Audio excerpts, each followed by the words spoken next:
Hello YouTube! So here is 10 questions for me that Ethan and I decided to do quite a while ago. I unfortunately have been caught up in moving and being a lazy ass. This video will both be available at this channel and at Ethan's channel in this link. So go check it out! For a reason to later be disclosed, you will find out why your views are of better use there. So let's jump right into it. Okay, apparently puberty hasn't hit yet. So you had a great start to your channel. What was your inspiration to starting your channel? Hi Ethan, thanks for the question. My inspiration to starting my channel was basically that I'm bored and lacked something to do, I guess. I'm really describing the same thing here. I live in Copenhagen. I don't have a job, which is possible in our socialist paradise. Denmark, Europe, you heard of it. But the problem is that ultimately I'm a very ambitious person and I totally lack any kind of motivation to do stuff that I don't want to do. YouTube, or making videos for the internet, presented somewhat a challenge because I actually enjoy making the videos, I enjoy the editing, and I have total creative control. And until people find out that I'm here, also over swear words. I can say anything I want. I can say the 7 words of George Carlin if I wanted to. That speaks greatly to my anti-authoritarian feelings. But basically everything's up to me. I do this myself. And, you know, if people like it, they can like it, and if they don't, they can not. Basically, the responsibility goes back to me. I can't blame anyone else for the lack of quality in my videos. And also, the prospect of working blue collar the rest of my life is a strong motivator. Go Buckeyes! What did you find to be the biggest challenge to making your daily vlogs? I started making videos in the first place because I got this little netbook and this little camcorder. I actually got both last summer, but I'm a procrastinator at heart. Anyway, the netbook didn't have enough processor, power, whatever, to run the video playback, so I was effectively editing blind, just listening to what I was saying and piecing the clips together from that. If you look at my early work, it's kind of obvious, and even with my super laptop, I still make glitches. Okay. What preparation would you recommend for anyone wanting to do their own daily vlogs?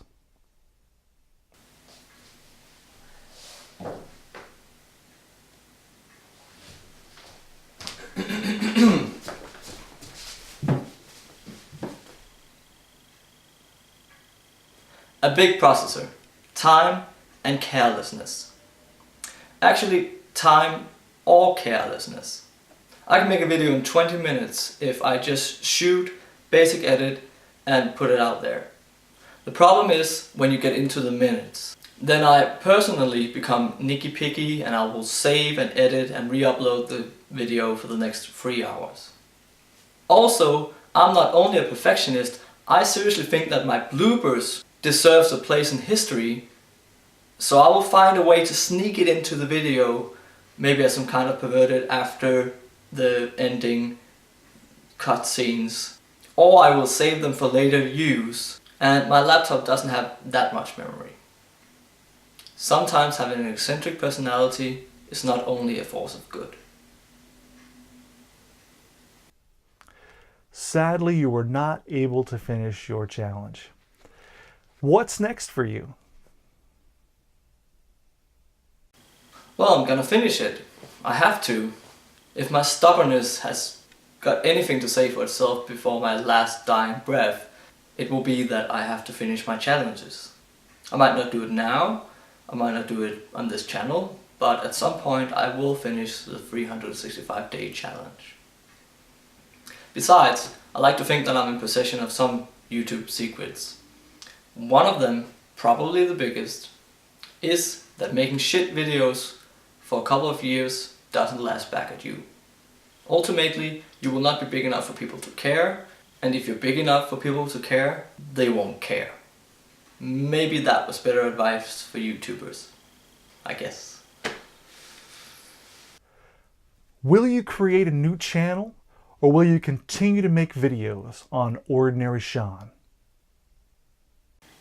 Hi, other people watching this.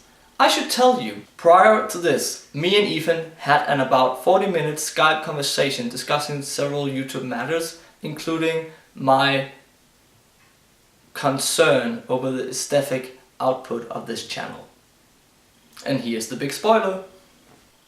I've been thinking a lot about what I want to do with YouTube, and particularly what kind of image I want to give myself. And I've come to the conclusion that I don't want a name that's easy sounding and easy to find. I actually want my subscribers to look for the content that I'm providing.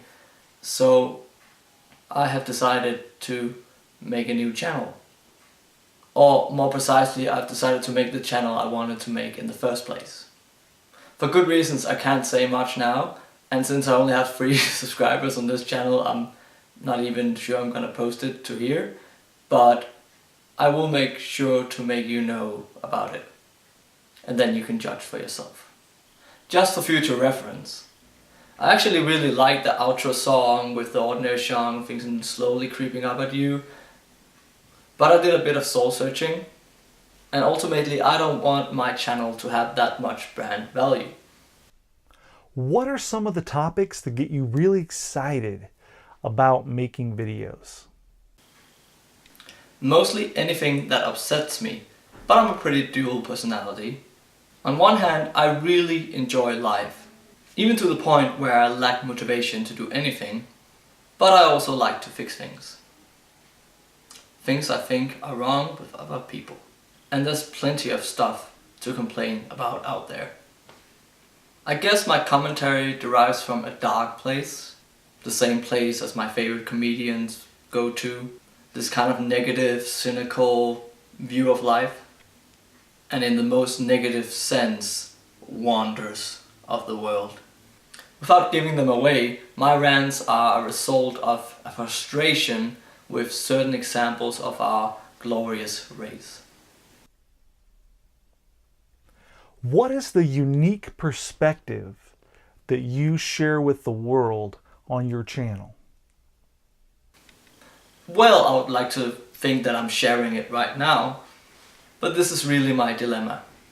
Some part of me wants to do goody, life is beautiful, travel vlogs kind of things, but I'm certainly leading towards a more contrarian perspective. In either case, I want to dupe you with my slightly above average life. If the average is a slumped down couch potato who does nothing or takes any interest and just sums up anything he sees or hears. But my latter side tenderly wins and wants to stay clean, on topic and relevant. I actually don't care much about politics, but let's just assume that I know a bit about it and that my view would dissent somewhat from the norm.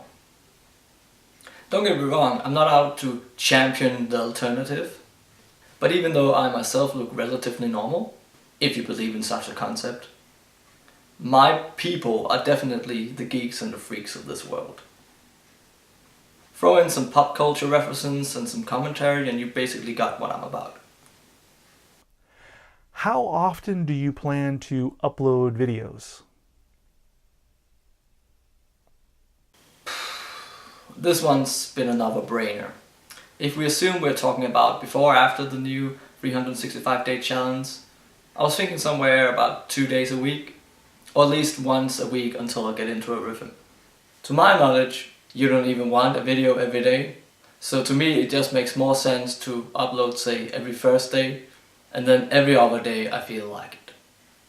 It has also dawned on me that I actually have the means to make something more followed through, and that corresponds well with that idea.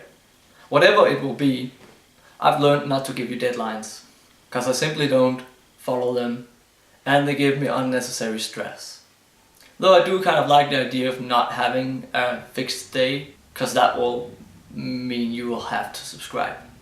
And I'm not going to make much advertising in that department, I assure you. Where do you see your channel going over the next few years?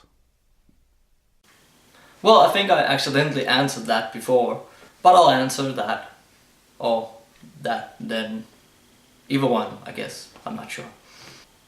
I see this whole thing as a project, and even though YouTube's normally giving recollections of funny cats and other videos, I am actually very grateful for this opportunity that we didn't have half a generation ago.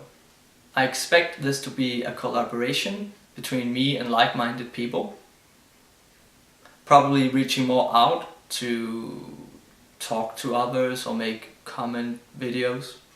Don't get me wrong, I will provide content on my own, and I don't expect to change my opinion on anything, but if I'm going to be vlogging for the better part of a year, I damn sure will have to be talking to someone.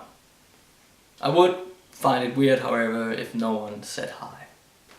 I don't know if you guessed, but I'm not actually that big on compromise and community.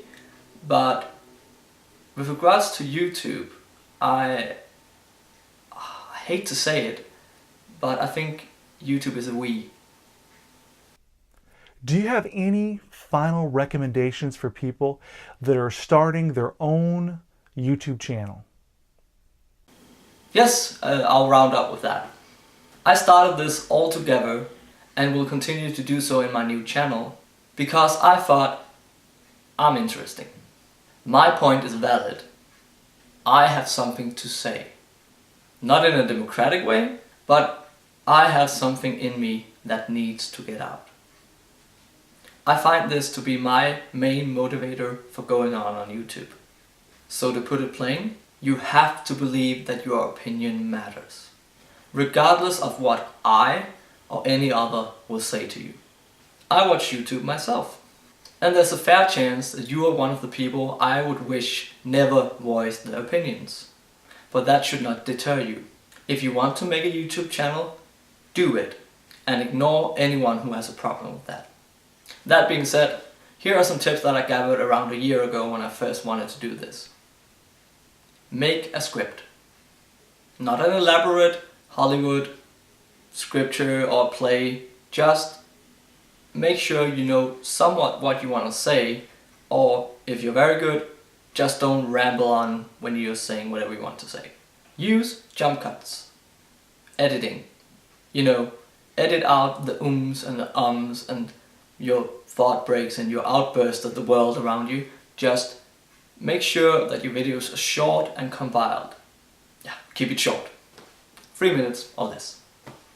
With the exception, actually, I've noticed that some of the newer YouTube videos actually go on for quite a while, like 5 or 7 minutes, but because they're talking passionately about something they actually like, you don't notice time flies. So if it's something interesting, make an exception and make it long.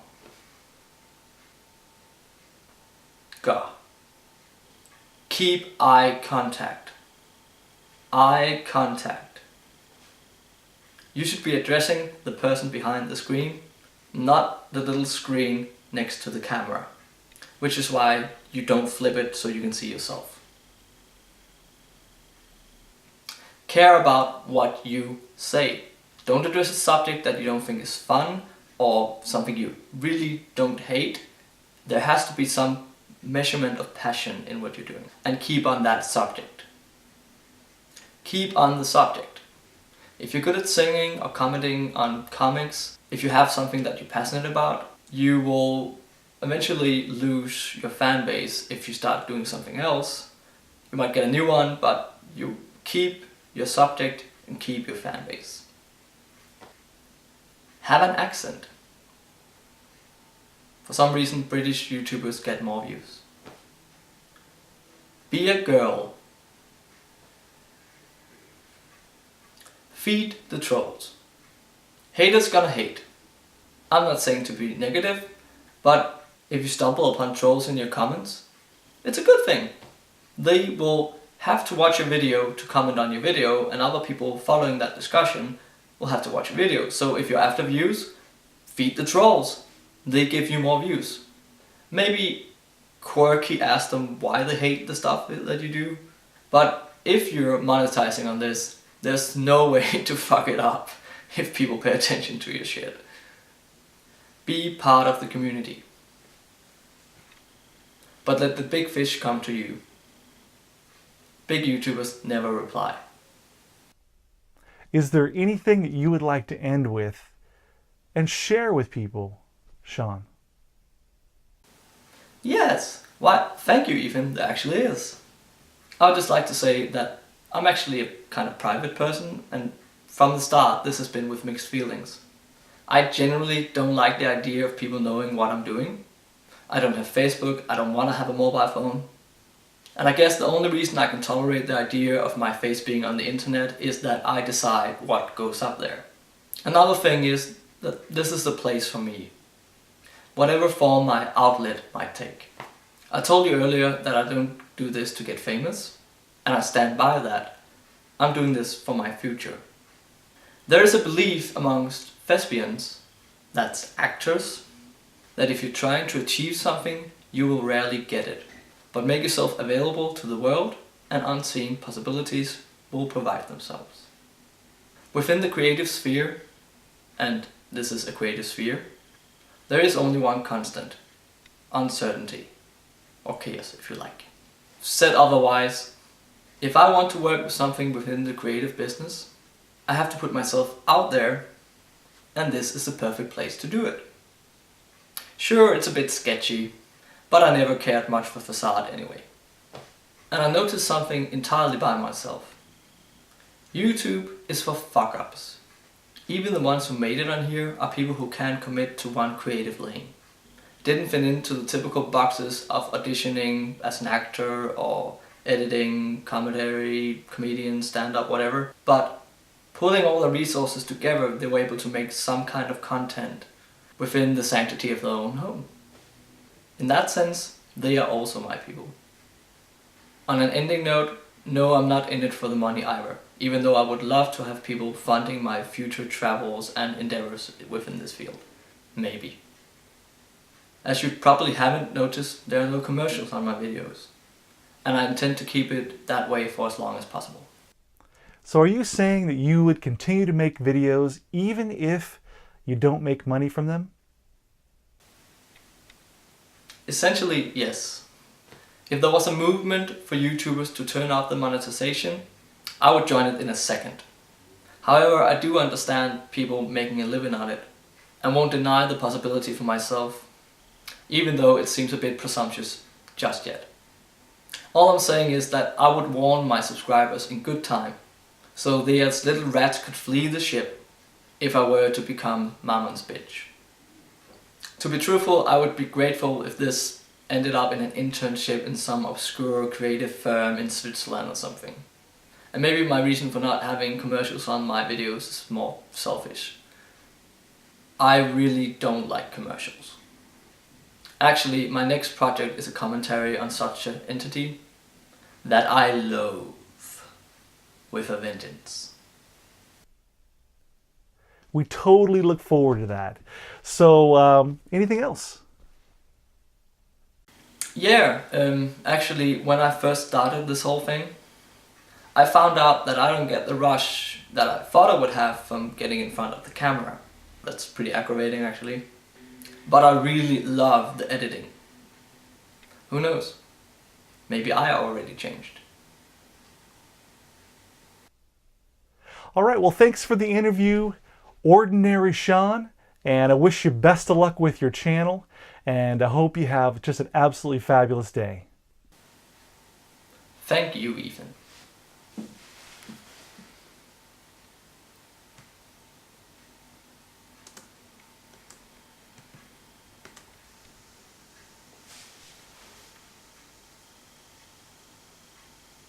We totally look forward to that. So, anything else?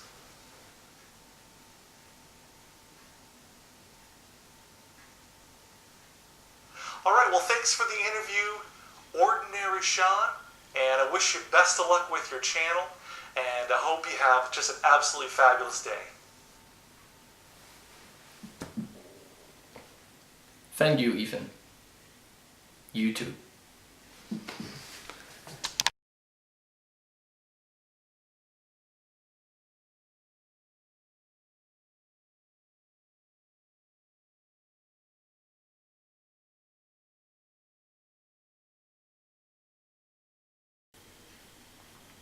So, hi there, Ethan. And the first person that I want to interview is Ordinary Sean. And he had a channel some time ago where he started off with some great goals for his channel. I really did. But then ran into a few difficulties. Hey. So let's go ahead and start the interview. And before I do that, I want to let you... Hello, everyone. Well, one Hi, of the Ethan. things that I've been wanting to do for some time is an interview. Well, with it was a my YouTuber, idea. just to kind of find out some of the highs, the lows, the planning, the process that they go through in creating their channel. I'm not that And melodramatic. the first person that I want to interview is Ordinary Sean. Hi, Ethan. And he had a channel some time ago where he started off with some great goals for his channel, but then ran into a few difficulties. Hey. So let's go ahead and start the interview. And before I do that, I want to let you know if you would like to have your own interview with me. Don't. Just let me know. It takes too much of your time, believe me. And I would love to have the chance to interview you and find out a little bit more about your highs and lows. So let's jump into Ordinary Sean's first question.